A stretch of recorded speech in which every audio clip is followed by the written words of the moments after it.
भाई इस वीडियो में ना हम आपको बताने वाले हैं कि इनक्यूबेटर का इस्तेमाल कैसे करते हैं। ये मेरे पास ना एक इनक्यूबेटर मशीन है और यहाँ पे इसका टेम्परेचर जो है ना वो रीडिंग चल रही है। इस वक्त जो टेम्परेचर की रीडिंग है ना वो 37.3 डिग्री है। तो यहाँ पे ना इसके 3 बटन होते हैं, एक ये वाला, एक ये वाला, एक ये वाला। इनमें से जो फर्स्ट वाला है ना ये कम करता है और सेकंड वाला है वो भी ज़्यादा करता है। एक कम और दूसरा ज़्यादा करता है। इस तरीके से ये बटन एडजस्ट करने के लिए। लेकिन कुछ मशीनें ऐसी होती हैं जो कि ऑलरेडी पहले से एडजस्ट होती हैं, उनको आप चाहे एडजस्ट करें या ना करें वो अपनी रीडिंग पे आ जाती है।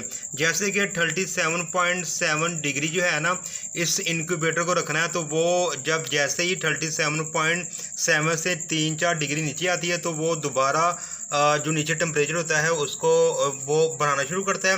और जैसे ही 37.7 टेम्परेचर हो जाता है तो दोबारा जो बल्ब है अंदर वाला वो बंद हो जाता है। तो जो अंदर की सूरत हाल है ना, अभी यहाँ पे टेम्परेचर है 37.6 डिग्री।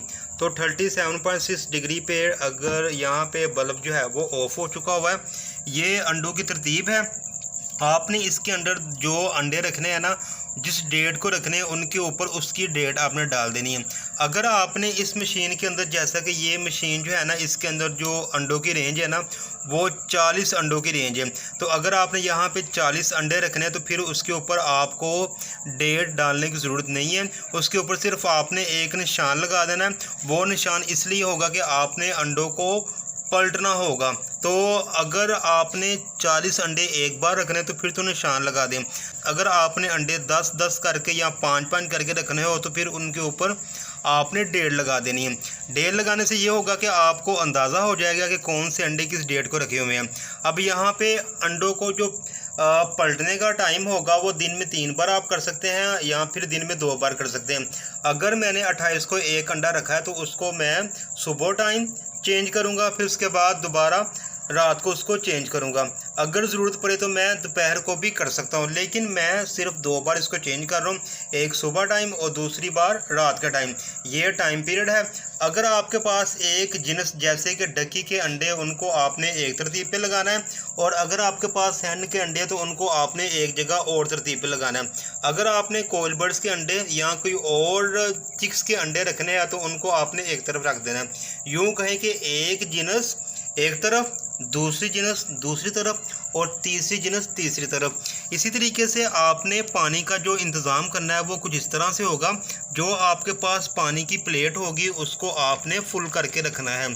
पानी फुल करें। जब अगर आपने 40 अंडे रखे हुए हैं तो फिर तो पानी शुरू में फुल होगा और जैसे ही 2 या 3 दिन रह जाएंगे तब आपने क्या करना है, पानी जो फुल होगा उसको दोबारा आपने फुल नहीं करना, पानी खुद ब खुद कम होता जाएगा।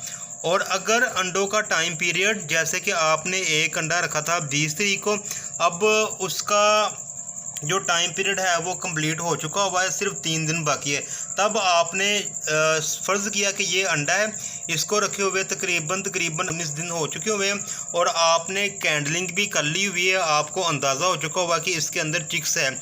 तब आपने जब 3 दिन रह जाएंगे या 2 दिन होंगे तब आपने अंडे को कुछ भी नहीं करना, उसको अपनी जगह पे रहने देना है। हाँ, अलबत्ता जब आपने अंडे रख लिए हैं तो आपने क्या करना है कि 3 दिन बाद, 7 दिन बाद, 12 दिन बाद या फिर 13 दिन बाद इनकी कैंडलिंग करनी। कैंडलिंग मीन कि आपने इसको रोशनी में रखना है और रखकर चेक करना है कि इसके अंदर बच्चा बन रहा है। अगर बच्चा बन रहा है तो आपने इसको अपनी जगह पे रख देना है। अगर बच्चा नहीं बन रहा तो आपने क्या करना है कि इन अंडे को, जिनमें से बच्चे नहीं निकल सकते, उनको अलहदा कर देना है और उनकी जगह कोई और नया अंडा रख दे अगर आपके पास मौजूद है तो। अदरवाइज़ आपने उनको बाहर निकाल लेना है।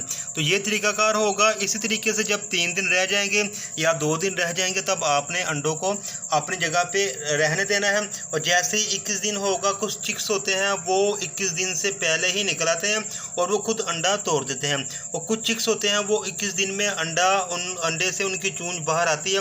तब आपने क्या करना है कि अपने हाथों के साथ उस बच्चे को आपने अंडे से निकाल लेना है। अगर आपने डकी के अंडे रखे हुए हैं तब आपने क्या करना है कि डकी के अंडों के लिए आपको 21 दिन से ऊपर यानी कि 25 और 30 दिन के दरमियान इंतज़ार करना होगा। जैसे ही 30 दिन गुजर जाएंगे तब आपने उन अंडों को खुद उनमें से चिक्स निकालने हैं। अदरवाइज डक्की जो होते हैं ना, वो कभी भी बमुश्किल बाहर खुद आते हैं, उनको निकालना पड़ता है। तो ये जो सारा प्रोसीजर है ना, इसको समझाने का मकसद ये है कि अगर आपने नया काम शुरू किया है और आप इनक्यूबेटर का इस्तेमाल कर रहे हैं तो उसको सबसे पहले सीखें कि उसका इस्तेमाल आपने कैसे करना है। और याद रहे कि इनक्यूबेटर के अंदर जो टेम्परेचर होगा वह 37.7 होगा, यहाँ पे 37.1 तक होगा।